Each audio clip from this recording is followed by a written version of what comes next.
Então, a gente tem alguns pontos interessantes que você precisa saber sobre a linguagem Go, tá? Primeiro ponto é o seguinte.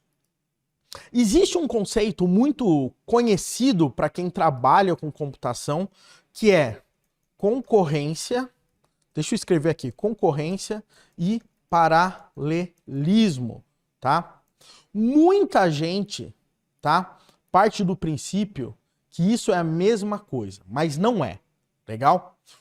Por que que não é? O que que acontece? Normalmente, tá, tem uma frase muito famosa, se eu não me engano, é do Rob Pike, que é um dos caras que também contribuiu para a criação do Go, criador do Go, que ele fala o seguinte: concorrência é você lidar com diversas coisas, tá? Ao mesmo tempo. Então vamos dizer que eu tô atendendo um telefone, tá? Depois alguém me liga, eu tenho que fazer isso, depois eu volto para minha ligação do telefone, depois eu tenho que escrever um e-mail. Então perceba que eu tô trabalhando com diversas coisas. Então eu falo assim, ó, pera um pouquinho, deixa eu digitar o e-mail. Se eu digito o e-mail, pego o telefone. Então eu faço isso aqui. Então perceba, tá? Eu estou fazendo diversas coisas. Legal? Agora, uma outra diferença do paralelismo é que no paralelismo eu estou fazendo essas coisas ao mesmo tempo. Então eu posso estar falando no telefone e ao mesmo tempo mandando um e-mail. Então perceba, é diferente de eu falar no telefone, boto aqui, escrevo e-mail, pego o telefone, boto aqui, escrevo e-mail, e é diferente de eu botar o telefone aqui, tá? E escrevendo ao mesmo tempo. Então, isso é um ponto importante. É mais ou menos como se a coisa funcionasse da seguinte forma. Ó. Imagina que eu tenho esse tracinho, que é uma tarefa que eu estou realizando, e depois eu tenho esse outro tracinho, depois eu tenho esse outro tracinho. Então perceba, eu estou lidando com uma coisa aqui, depois eu paro, começo a lidar com essa coisa aqui, depois eu paro, começo a lidar com essa outra coisa aqui. Isso aqui é concorrência, legal? O paralelismo, ele é mais ou menos dessa forma aqui, ó. Eu estou lidando com uma coisa aqui e ao mesmo tempo estou lidando com essa coisa aqui, legal? Então é diferente esses dois conceitos, tá? Então é super importante você entender isso. Maravilha? Partindo desse princípio, o que que acontece? Toda vez que você começa a executar um programa, esse programa a gente inicia um processo, tá? Então o nosso programa, de forma geral, ele é um processo, certo? E isso aí é cuidado ali, de forma geral, pelo sistema operacional, legal? E junto desse processo, a gente tem algo que a gente tem que entender que esse processo, de forma geral, ele é independente de um outro processo.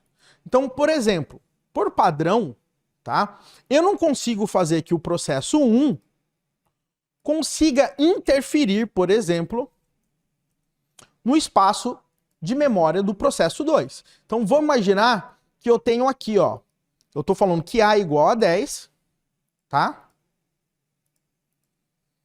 E eu quero chegar aqui no processo 2 e falar que A é igual a 20.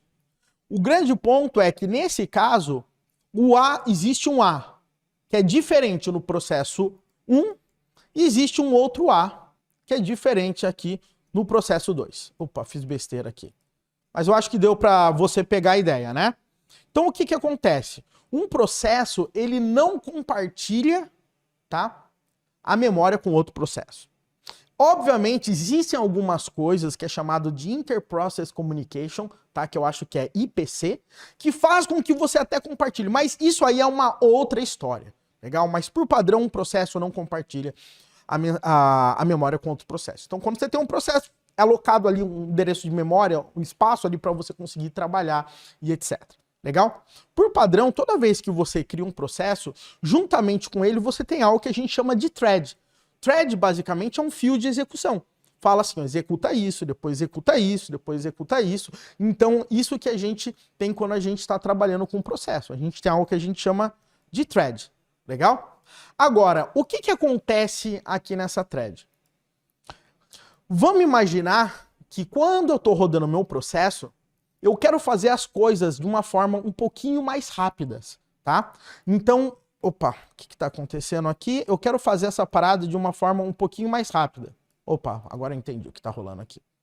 Então, nesse ponto, o que eu posso fazer? Eu posso pedir aqui para o meu sistema operacional falar o seguinte, vamos imaginar que a gente está fazendo um cálculo aqui, tá? E eu quero fazer esse cálculo de uma forma mais rápida. Ou seja, eu tenho um monte desses cálculos para realizar e eu quero fazer isso de uma forma mais rápida. Então, o que eu poderia fazer? Eu poderia pedir aqui para a gente gerar uma nova thread. Então, esse cálculo aqui, ele pode estar sendo executado, tá? De forma concorrente ou de forma paralela, mas de uma forma ou de outra, a gente consegue trabalhar com o programa mais rapidamente. Legal? O grande ponto aqui é o seguinte, quando eu estou trabalhando com threads, lembra que eu falei do espaço em memória? Esse espaço em memória, ele é compartilhado. Legal? Então eu posso ter a minha variável aqui, a igual a 10, aqui. Legal? A igual a 10, ela tá aqui, ó, bonitona, a igual a 10. Agora, o que pode acontecer aqui nesse caso? Pode ser que, enquanto eu esteja realizando esse cálculo, esse camarada aqui, ó, né? Ele fala assim, a igual a 10. E aí ele vai começar a realizar os cálculos e vai utilizar esse valor de A, que é igual a 10. Né? Porque esse A igual a 10, ele está guardado na memória aqui, né? Vamos imaginar que isso aqui é uma memória aqui, ó. A memória, aqui memória. E aqui nessa memória ela tem um endereço de A, que é igual a 10. Legal? Agora vamos imaginar que na hora que eu estou trabalhando com essa parada aqui, essa outra thread, ela também tem acesso a esse A. E aí o que ela vai fazer? Ela vai mudar que é igual a 20. Aí o que acontece? Quando esse cálculo vai utilizar de novo o A não é mais igual a 10. Então esse cara aqui vai dar uma loucura, tá? Ele vai falar, ele começou um cálculo com A igual a 10, daí quando ele estava mexendo, quando ele vai pegar o cálculo de novo, estava 20, daí vai dar um tilt no programa de forma geral, porque os cálculos vão sair todos errados, porque a gente tem acesso à mesma memória. Memória compartilhada entre a thread. Legal? Então esse aí é um ponto importante. E por isso que existem um monte de coisa aqui que existe, né, nesse tipo de comunicação, que a gente fala de mutex, né, mutual exclusion, porque eu falo assim, ó, eu tô mexendo com A e eu falo, ó, agora você não pode mexer com A. Enquanto não terminar esse cálculo, você não mexe para não dar rolo. Daí quando eu termino, eu libero esse A, daí esse cara pode mexer. A gente pode fazer isso também. E isso aí dá um trabalho danado. É bem confuso, é muito complicado realmente a gente conseguir trabalhar dessa forma. Legal? E é assim que as maiorias das linguagens de programação trabalham. Tá? O Go ele veio de forma geral para simplificar isso, apesar de você conseguir trabalhar exatamente dessa forma como eu te falei. Tá? O Go trabalha com outro conceito chamado de channels, tá? Mas a gente vai chegar lá daqui a pouquinho. Agora, um ponto que você tem que entender é o seguinte, é que existe, tá, algo no processo de como que o sistema operacional trabalha, que é o seguinte, toda vez que o sistema... Opa!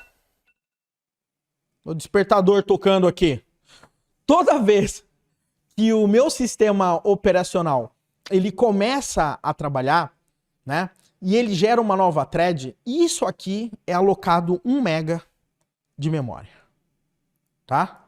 Então o que eu tô querendo dizer aqui é que se eu abrir 10 threads, eu vou ter 10 megas para começar a brincadeira. Então isso é bastante coisa, tá? Só para você ter um parâmetro. É bastante coisa. Você começa a ocupar. Então, se eu vou abrir 100 threads, eu estou falando de 100 megas e isso aí pode ir crescendo. Agora, o que acontece aqui? Uma outra coisa é que cada vez que isso vai acontecer, cada vez que eu vou criar uma nova thread, acontece algo que a gente chama de syscall, ou seja, o nosso programa, ele chama o sistema operacional para que ele gere uma nova thread. Legal? E isso aí também é custoso, tá? Somente para você entender. Agora tem uma outra parada aqui também, tá? Que quando a gente está trabalhando com isso aqui de forma multitarefa, a gente tem um camarada chamado de scheduler, tá? O scheduler. Esse camarada aqui, ele vai definir quando cada coisa vai ser executada. Legal? E, de forma geral, a gente tem dois tipos de scheduler, tá? A gente tem o scheduler preemptivo e a gente tem o scheduler cooperativo. Qual que é a diferença bem básica de papel de padaria para você entender? O scheduler preemptivo, ele vai falar o seguinte, olha, meu amigo, minha amiga aqui, ó. Tá vendo essa thread aqui, ó, minha thread A? Você tem 10 segundos para executar esse cálculo, tá? Depois disso, eu vou deixar a thread B rodar um pouco, tá bom? Beleza. Deu 10 segundos, volta para a thread A. Agora, deu 10 segundos, tô dando um exemplo, tá? De tempo, tá? Volta para a thread B. Então, ele coloca um tempo específico e aquele processo que está sendo executado, aquela thread que está sendo executada, ela é interrompida, independente do que ela esteja fazendo, para outra thread começar a ser executada. Legal? O grande ponto é que isso aí tem um custo, tá? Qual que é esse bendito custo? Esse custo é o seguinte, cada vez que eu mudo da thread A para a thread B, a gente tem algo que a gente chama de contexto. Então a gente muda o contexto. É a mesma coisa que, vamos imaginar que eu estou fazendo uma pizza e eu estou preparando a minha massa e eu tenho a minha bancada para eu fazer a minha pizza. Aí o cara fala assim, ó, meu amigo, você tem 1 minuto para preparar essa massa, senão eu vou precisar dar espaço pro outro cara aqui que tá preparando a massa dele. Aí eu dei 1 minuto, não terminei a minha massa, ele fala, ó, meu amigo, ó, arranca todas as suas coisas de lá, então eu tenho que arrancar a minha farinha, a minha massa, dá um trabalhinho, eu arranco, aí vem o outro pizzaiolo ali, bota a massa dele. Daí ele fala, ó, você também tem 1 minuto.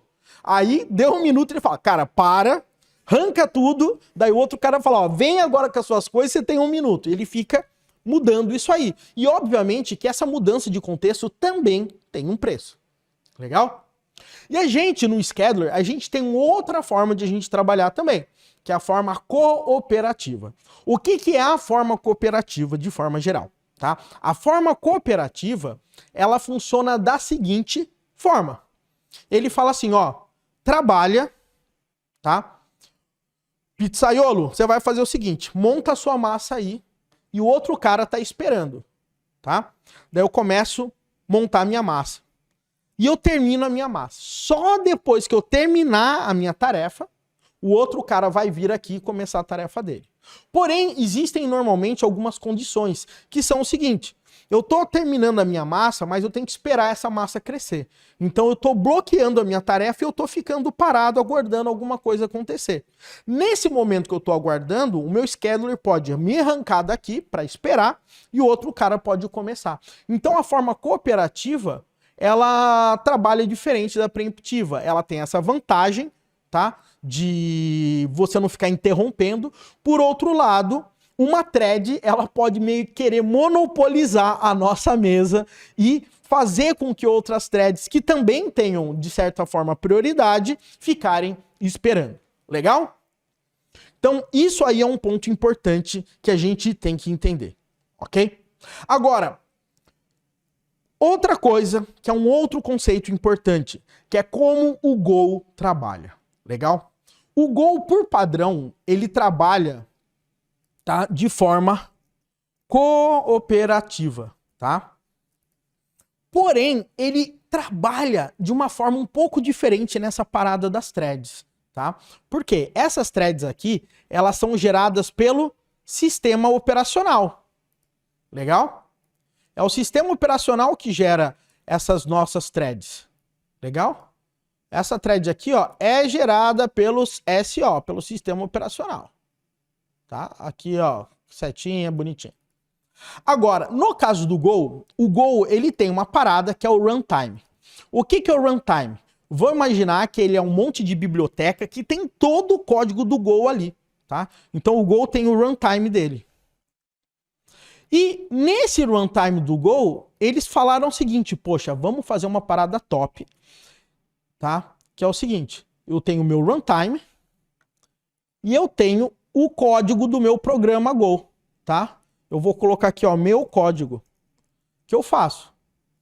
O runtime vai juntar aqui com esse meu código e ele vai, quando eu compilo, ele vai gerar o meu binário, tá? É basicamente isso que acontece aqui para mim. É como se ele grudasse as duas coisas e gerasse o meu binário.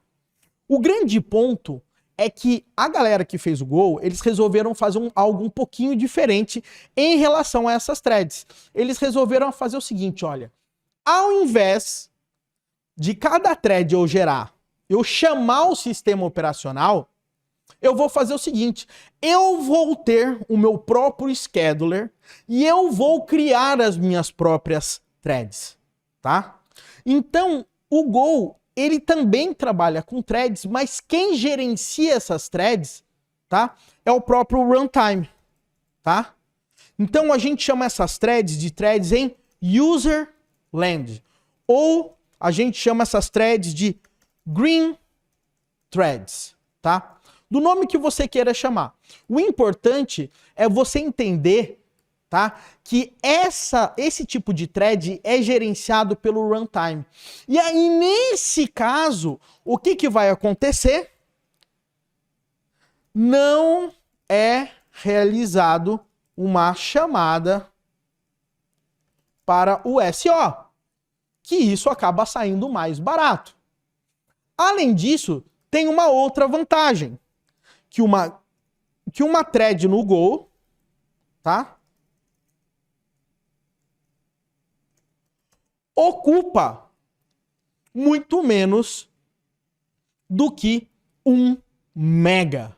Isso aí é uma das coisas bem interessantes para a gente entender, tá?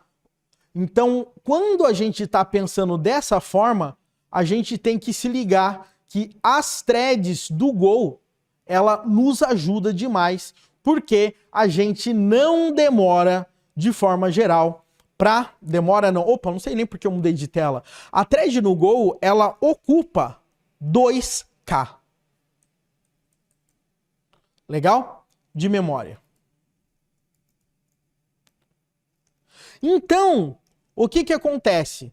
Eu consigo trabalhar aqui com milhares e milhares dessas threads, tá? Então, isso aí é uma das coisas mais interessantes, tá? Que você consegue fazer, porque você tem milhares de threads, elas são muito pequenas, ocupam muito menos de memória. Eu consigo compartilhar a minha memória ali para eu conseguir trabalhar. E utilizar as threads com Go, de forma geral, é muito simples, porque raramente você vai querer trabalhar com mutex e coisas desse tipo, porque o Go trabalha com channels. Eu vou mostrar na prática para você como é que isso funciona daqui a pouquinho. Legal? Mas o importante é você entender esses conceitos aqui principais. Legal? Então o scheduler do Go é de forma cooperativa, então ele começa a realizar um código, mas quando ele para começar... Lembra quando eu falei do pizzaiolo? Né? Então quando eu estou rodando uma thread no Go, né, o runtime gerenciando, ele vai falar o seguinte, olha, meu amigo, você vai esperar o próximo começar a trabalhar. Né? Então o cara fala, ok, eu espero. E esse cara pode monopolizar. Para esse cara não ficar monopolizando, o Go ele tem algumas regras, tá? Então ele vai falar o seguinte, olha, se eu tiver que acessar disco, fazer qualquer operação não bloqueante, vai para a próxima. Se eu tiver que fazer uma chamada externa, uma API ou qualquer coisa desse tipo que bloqueie, também vai para a próxima. Se eu tiver que dar um timeout, um sleep, vai para a próxima. Então ele tem diversas dessas regras, tá? Para ele trabalhar de forma cooperativa, né? E aí a gente começa a trabalhar daquela forma, né? Lida com um monte de coisa ao mesmo tempo. Então, quando esse der uma paradinha, eu começo a lidar com esse der uma paradinha, eu vou lidar com esse, e assim ele vai trabalhando de forma cooperativa, em forma geral, porque existe uma sutileza aí.